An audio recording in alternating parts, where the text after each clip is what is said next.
नमस्कार मित्रांनो, आज आपण महाराष्ट्रातील नद्या व त्यांच्या काठावरील प्रसिद्ध शहरे यांच्याबद्दल माहिती पाहणार आहोत। महाराष्ट्रातील बरेच शहरे ही नदीकाठी वसलेली आहेत, पण ती कोणत्या नदीकाठी वसलेली आहेत व कोणत्या नदीच्या काठावर आहेत याबद्दल आपण माहिती पाहणार आहोत।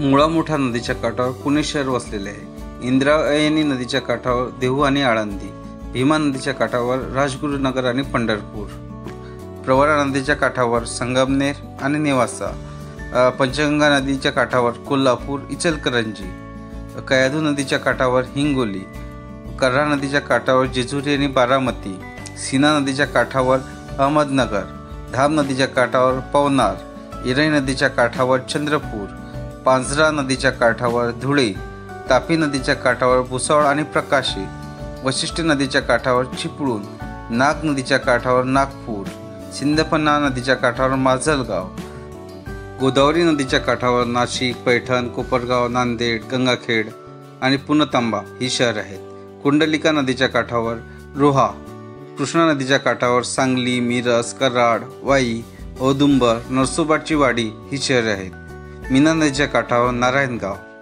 बिंदुसरा नदीच्या काठावर बीड, मांजरा नदीच्या काठावर लातूर, कळंब, वैनगंगा नदीच्या काठावर भंडारा, पवनी, पैनगंगा नदीच्या काठावर मेहकर हे शहर आहे। प्राणहिता नदीच्या काठावर सिरोंचा अहेरी, खुनी नदीच्या काठावर पांढरकवडा, भोगावती नदीच्या काठावर राधानगरी, हिरण्यकेशी नदीच्या काठावर गड हिंग्लज, येरळा नदीच्या काठावर वडूज, गिरणा नदीच्या काठावर जळगाव, मालेगाव, अंजनी नदीच्या काठावर एरंडोल, मोरणा नदीच्या काठावर अकोला, बुराई नदीच्या काठावर शिंदखेडा, उल्हास नदीच्या काठावर ठाणे, सावित्री नदीच्या काठावर महाड, जोग नदीच्या काठावर दापोली, गड नदीच्या काठावर कणकवली, काजवी नदीच्या काठावर राजापूर। वरील प्रमाणे आपण महाराष्ट्रातील नद्या व नदी काठावरील शहरे यांच्याबद्दल आपण माहिती पाहिलेली आहे।